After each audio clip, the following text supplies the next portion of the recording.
Hello दोस्तों, हमारे YouTube channel में आप सभी का स्वागत है। तो दोस्तों, आज की इस वीडियो में हम एनबीएफसी सेक्टर से बिलोंग करने वाली एक स्मॉल कैप स्टॉक की फुल एनालिसिस करने वाले हैं। नाम है जिसका अरमान फाइनेंशियल सर्विसेज लिमिटेड। एंड दोस्तों, ये वीडियो हमारे व्यूअर्स की स्पेशल डिमांड्स के अनुसार बनाई जा रही है। तो अगर आप भी कोई स्टॉक के ऊपर फुल एनालिसिस वीडियो चाहते हो तो कमेंट सेक्शन में बता सकते हो। एंड जिस स्टॉक पर ज़्यादा कमेंट्स आते हैं उस स्टॉक के ऊपर फुल एनालिसिस वीडियो सबसे पहले बनाई जाएगी। तो चलो अब हम वीडियो को शुरू करते हैं। फर्स्ट ऑफ ऑल कंपनी के बिजनेस को समझते हैं। तो देखो दोस्तों, ये जो कंपनी है ये एक एनबीएफसी कंपनी है, यानी कि नॉन बैंकिंग फाइनेंस कंपनी है। एनबीएफसी की बात करें तो गाइज ये आरबीआई के द्वारा एक रजिस्टर्ड कैटेगरी है। देखो, ये जो कंपनी है ये अनऑर्गेनाइज्ड सेक्टर को लोन्स प्रोवाइड करती है। अगर हम इनके प्रेजेंस की बात करें तो अक्रॉस 6 स्टेट्स इनकी प्रेजेंस है। अगर हम ब्रांचेस की बात करें तो 400 प्लस ब्रांचेस हैं फिलहाल, जो कि कैटर करते हैं 7.6 लाख कस्टमर्स को। चलो ठीक है। Headquartered in Ahmedabad, Gujarat. Arman and its subsidiary provide 3 financial services, मतलब ये 3 सेगमेंट्स में लोन्स प्रोवाइड करती है। कौन कौन सी सेगमेंट्स हैं तो देखो, 2 wheeler finance, group based micro finance and micro enterprise loans, यानी कि एमएसएमई लोन्स। आगे बढ़ते हैं। अब देखो, यहाँ पर प्रेजेंस को थोड़ा विस्तार से हम समझते हैं। देखो, इनकी जो सबसे ज़्यादा प्रेजेंस है वो है गुजरात के अंदर। यहाँ पर देख सकते हो 29.8%। उसके बाद है यहाँ पर उत्तर प्रदेश में 23.7%। उसके बाद 16% जो कि मध्य प्रदेश में है। फिर यहाँ पर 10.6% जो कि महाराष्ट्र की है। फिर 10.4% राजस्थान और अदर्स 9.5%। चलो ठीक है। अगर यहाँ पर हम यहाँ पर डिस्ट्रिक्ट की बात करें तो 149 डिस्ट्रिक्ट में फिलहाल इनके ब्रांचेस हैं। अगर हम ब्रांचेस के क्वांटिटी की बात करें तो 402 ब्रांचेस हैं फिलहाल। एक्टिव कस्टमर्स 8 लाख प्लस हैं। फिर यहाँ पर लोन ऑफिसर्स की बात करें तो 3142 के अप्रॉक्स हैं। ठीक है, तो चलो काफ़ी अच्छी खासी प्रेजेंस है।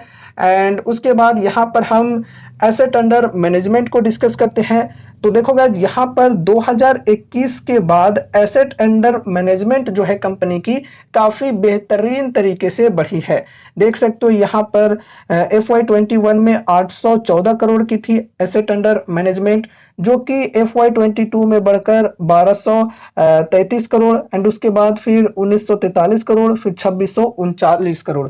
काफ़ी बेहतरीन ग्रोथ हुई है एसेट अंडर मैनेजमेंट में। अब देखो यहाँ पर इनके अंदर अगर हम परसेंटेज की बात करें तो सबसे ज़्यादा मतलब MFI प्लस IBL की परसेंटेज है। देखो, MFI का मतलब है यहाँ पर माइक्रो फाइनेंस इंस्टीट्यूशंस, IBL मतलब इन्वेस्टमेंट बैक्ड लेंडिंग। तो यहाँ पर इस सेगमेंट में सबसे ज़्यादा एसेट अंडर मैनेजमेंट है, जो कि है 83% की। एंड उसके बाद है यहाँ पर 14% जो कि है MSME। एंड उसके बाद सबसे कम है 3% जो कि है 2 व्हीलर प्लस LAP, यानी कि लोन्स अगेंस्ट प्रॉपर्टीज। चलो ठीक है, आगे बढ़ते हैं। डिसबर्समेंट को डिस्कस करते हैं। डिसबर्समेंट यानी कि बांटना। ठीक है, लोन बांटने की बात यहाँ पर हो रही है। तो यहाँ पर भी देखो 2021 के बाद से बेहतरीन ग्रोथ हुई है। FY21 में 509 करोड़ की टोटल डिसबर्समेंट थी, जो कि FY22 में बढ़कर 1024 करोड़ हो गई। फिर यहाँ पर 1767 करोड़ और उसके बाद यहाँ पर FY24 में 2297 करोड़। चलो बढ़िया है। अब इसके अंदर देखो 83% डिसबर्समेंट हुई है MFI प्लस IBL के सेगमेंट में। एंड उसके बाद 14% MSME में। फिर यहाँ पर 3% डिसबर्समेंट हुई है 2 व्हीलर प्लस LAP में। ठीक है, तो अब यहाँ पर हम आगे बढ़ते हैं, रेवेन्यू मिक्स को डिस्कस करते हैं। तो देखो गाइज, यहाँ पर किस सेगमेंट से कैसी रेवेन्यू आती है कंपनी की, ये FY24 के अकॉर्डिंग अगर हम बात करें तो देखो माइक्रो फाइनेंस से 84% की रेवेन्यू कंपनी की आई है, जो कि 23 में 83% थी। एंड उसके बाद एमएसएमई लोन्स की बात करें तो 13%, जो कि FY23 में भी 13% ही थी, तो इसमें कोई चेंजेस नहीं हुए हैं। फिर टू व्हीलर्स लोन की बात करें तो इसमें यहाँ पर 3% है, जो कि 23 में 4% थी, तो कुछ ज़्यादा चेंजेस देखने को नहीं मिले हैं। 23 एंड 24 को यहाँ पर हम आपस में कंपेयर करके देखें तो अब देखो जो मेजर रेवेन्यू इनकी आती है ये किस सेगमेंट से आती है, माइक्रो फाइनेंस के सेगमेंट से। और जैसा कि अभी यहाँ पर हमने asset under management and disbursement को डिस्कस किया, तो इसके अंदर भी हमें यहाँ पर माइक्रो फाइनेंस की जो वेटेज है वो ज़्यादा देखने को मिल रही है। ठीक है, तो मेजर रेवेन्यू इनकी माइक्रो फाइनेंस के माध्यम से ही आती है। एंड अब यहाँ पर हम एनपीए को डिस्कस करते हैं, जो कि देखो कोई भी बैंकिंग या फिर फाइनेंस कंपनीज के लिए काफ़ी इंपॉर्टेंट होती है। ठीक है, यानी कि non performing asset, non performing assets किसी भी फाइनेंस कंपनी, किसी भी बैंकिंग कंपनीज के अंदर जितनी ज़्यादा होगी उतनी मतलब नेगेटिव तौर पे समझा जाता है। ठीक है, नॉन परफॉर्मिंग एसेट। यहाँ पर अगर हम ग्रॉस एनपीए यानी कि ग्रॉस नॉन परफॉर्मिंग एसेट की बात करें तो देखो ये जून 2024 के अकॉर्डिंग बताई जा रही है, यानी FY25 की Q1 के अकॉर्डिंग बताई जा रही है, जो कि यहाँ पर 2.68% है। अगर हम पिछले क्वार्टर से कंपेयर करें तो यहाँ पर डिक्रीज हुई है। चलो ठीक है, जितना कम हो ये एनपीए की परसेंटेज उतना बेटर होती है। अब यहाँ पर अगर हम नेट एनपीए की बात करें तो ये मेन एनपीए हो जाती है।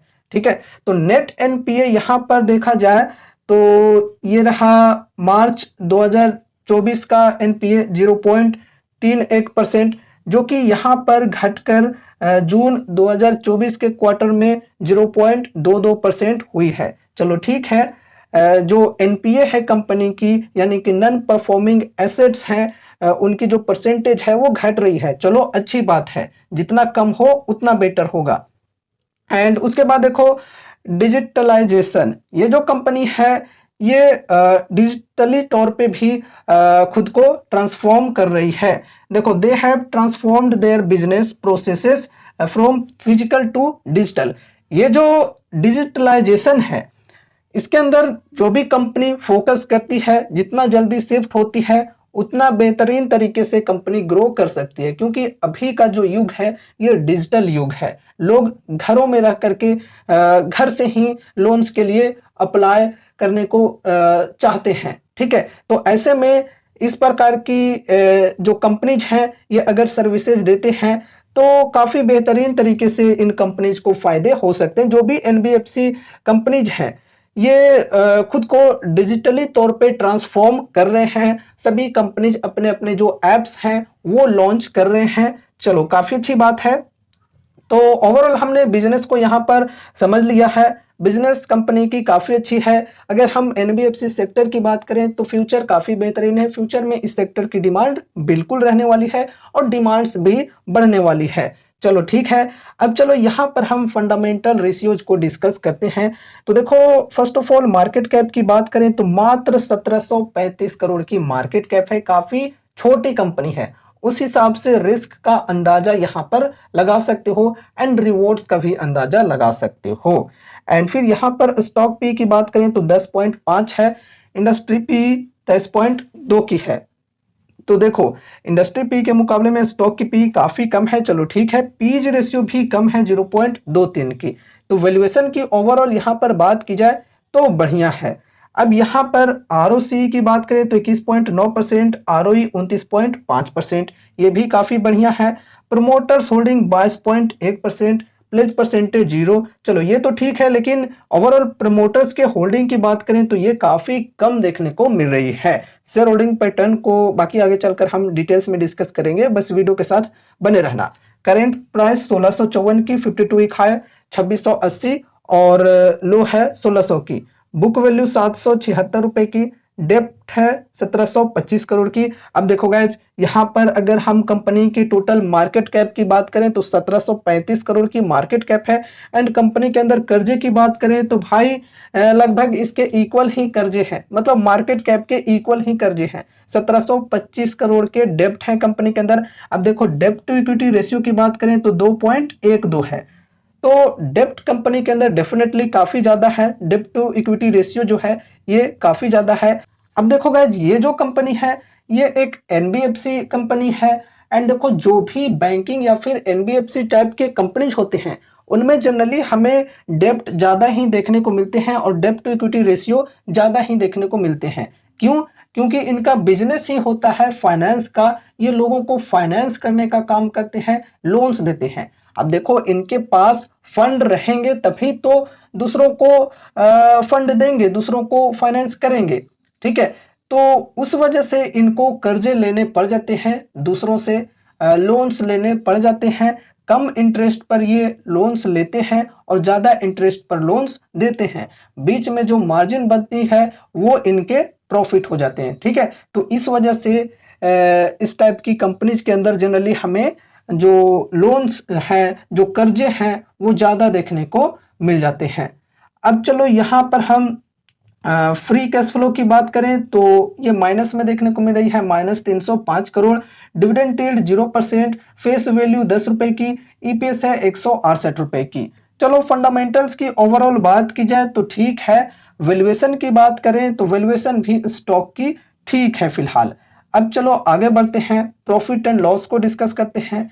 तो देखो यहाँ पर हम रेवेन्यू की बात करें तो पिछले कुछ सालों में बढ़िया ग्रोथ देखने को मिली है। यहाँ पर देख सकते हो 2022 से लेकर के टीटीएम तक की बात करें तो देखो 235 करोड़, 424 करोड़, 661 करोड़ और फिर 696 करोड़ टीटीएम में। चलो बढ़िया ग्रोथ है। एंड उसके बाद यहाँ पर हम फाइनेंसिंग मार्जिन की बात करें तो ये भी कंपनी की बढ़ रही है कंटिन्यूअसली। टीटीएम में थोड़ी सी हमें गिरावट देखने को मिली है। देखो 20%, 30%, 35% एंड थोड़ी सी डिक्लाइन हुई है 32%। ये जो फाइनेंसिंग मार्जिन है जितनी बेहतरीन तरीके से बढ़ती है उतने बेहतरीन तरीके से कंपनी के जो प्रॉफिट्स हैं वो बनेंगे। एंड चलो अब यहाँ पर हम नेट प्रॉफिट की बात करें तो इसके अंदर भी बढ़िया कंसिस्टेंसी हमें देखने को मिल रही है पिछले कुछ सालों में। देख सकते हो 32 करोड़, 94 करोड़, 174 करोड़ और फिर 165 करोड़। यहाँ पर जो प्रॉफिट हैं कंपनी के वो थोड़े से डिक्लाइन हुए हैं टीटीएम में, क्योंकि जैसा कि अभी हमने डिस्कस किया कि जो इनके फाइनेंसिंग मार्जिन हैं वो थोड़े से यहाँ पर घटे हैं, 35% से 32% हो गए हैं। इस वजह से जो नेट प्रॉफिट है उसके अंदर थोड़ी सी हमें डिक्लाइन देखने को मिली है। अब चलो आगे बढ़ते हैं, compounded sales growth and profit growth की बात करें तो यहाँ पर जो परसेंटेज है काफ़ी बेहतरीन है। देख सकते हो यहाँ पर पास्ट 10 ईयर्स की बात करें तो 39% की कंपाउंडेड सेल्स ग्रोथ रही है। Past 5 years 37%, past 3 years 50% and TTM में 41%। एंड उसके बाद कंपाउंडेड प्रॉफिट ग्रोथ के परसेंटेज की बात करें तो ये भी काफ़ी बेहतरीन है। दोस्तों स्मॉल कैप्स में अगर हम इन्वेस्ट करते हैं तो क्यों करते हैं? ताकि वहाँ पर हमें ज़्यादा से ज़्यादा रिटर्न्स मिले। ठीक है, इसी वजह से तो हम रिस्क ज़्यादा लेते हैं स्मॉल कैप्स के अंदर। तो ज़्यादा रिटर्न्स कैसे मिलेंगे? जब कंपनी बेहतरीन तरीके से ग्रो करेगी, कंपनी की सेल्स एंड प्रॉफिट्स बेहतरीन तरीके से बढ़ेंगे तभी तो ग्रो करेगी कंपनी। ठीक है, तो sales growth and profit growth की जो परसेंटेज है वो अगर इस प्रकार की होती है तो काफ़ी बेहतरीन मानी जाती है। तो उस हिसाब से चलो यहाँ पर ठीक है। स्टॉक प्राइस सीएजीआर की बात करें तो रिटर्न्स यहाँ पर पास्ट में काफ़ी अच्छे तरह से इन्वेस्टर्स के बने हैं, लेकिन पास्ट 1 ईयर की स्पेशली बात करें तो यहाँ पर नेगेटिव रिटर्न्स हमें देखने को मिल रहे हैं, -24% की। फिर यहाँ पर रिटर्न ऑन इक्विटी की बात करें तो ये भी परसेंटेज काफ़ी बढ़िया है। अब चलो बैलेंस शीट को डिस्कस करते हैं। तो देखो कैश रिजर्व की बात करें तो कंपनी के कैश रिजर्व कंटिन्यूअसली बढ़ रहे हैं। एंड फिलहाल 802 करोड़ के कैश रिजर्व हैं। लेकिन बोरोइंग्स की बात करें तो बोरोइंग्स भी लगातार बढ़ रहे हैं, यानी कि कर्जे बढ़ रहे हैं। 1725 करोड़ के फिलहाल बोरोइंग्स यानी कि कर्जे हैं कंपनी के अंदर, जो कि अभी हमने डिस्कस भी किया। एंड फिर यहाँ पर टोटल एसेट्स की बात करें तो टोटल एसेट्स भी कंपनी की बढ़ रही है। चलो ठीक है, फिलहाल 2635 करोड़ के टोटल एसेट्स हैं कंपनी के पास, बढ़िया है। अब चलो यहाँ पर हम शेयर होल्डिंग पैटर्न को डिस्कस करते हैं। फर्स्ट ऑफ ऑल प्रमोटर्स की बात करें तो प्रमोटर्स की होल्डिंग काफ़ी कम है, यहाँ पर 22% के अप्रोक्स। एफआईआईज की बात करें तो एफआईआईज की होल्डिंग मार्च 2024 में 10.2% के अप्रोक्स थी, जो कि जून 2024 में 50% से डिक्लाइन हुई है। एंड देखो फिलहाल एफआईआईज की होल्डिंग 5.18% की हमें देखने को मिल रही है, तो काफ़ी ज़्यादा ट्रिम हुए हैं एफआईआईज की तरफ से। डीआईएच की बात करें तो डीआईएच की तरफ से भी ट्रिम हुए हैं, 6.29% से घटकर 6.16% हो चुकी है फिलहाल। तो खरीद कौन रहा है? पब्लिक। तो ये एक बड़ी नेगेटिव पॉइंट है। देखो पब्लिक के द्वारा यहाँ पर खरीदारी हुई है, 61.41% से बढ़कर 66.56% पब्लिक की होल्डिंग हो चुकी है यहाँ पर। एंड पब्लिक की होल्डिंग यहाँ पर ओवरऑल देखें तो काफ़ी ज़्यादा है, तो ये एक बड़ी निगेटिव पॉइंट है, ये एक बड़ी रिस्क है जिसे आपको समझना है।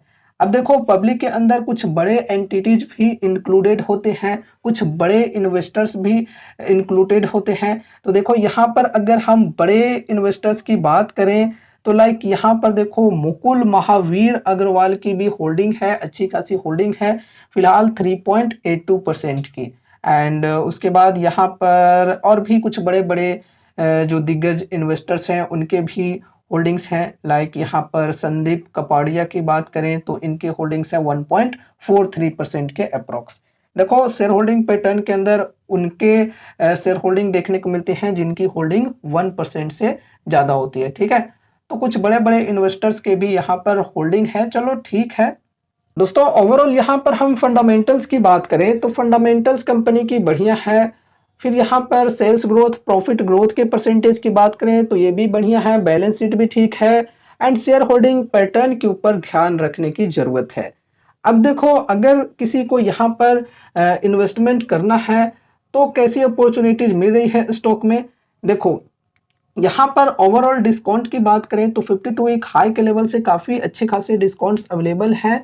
38% की डिस्काउंट फिलहाल अवेलेबल है स्टॉक में, डिस्काउंट तो काफ़ी बढ़िया है। तो इन्वेस्टमेंट को इच्छुक है अगर कोई तो यहाँ पर फर्स्ट एसआईपी करके चल सकते हैं, बल्क में बाइंग के लिए बिल्कुल भी नहीं, छोटी सी अमाउंट के साथ इन्वेस्टमेंट की शुरुआत कर सकते हैं।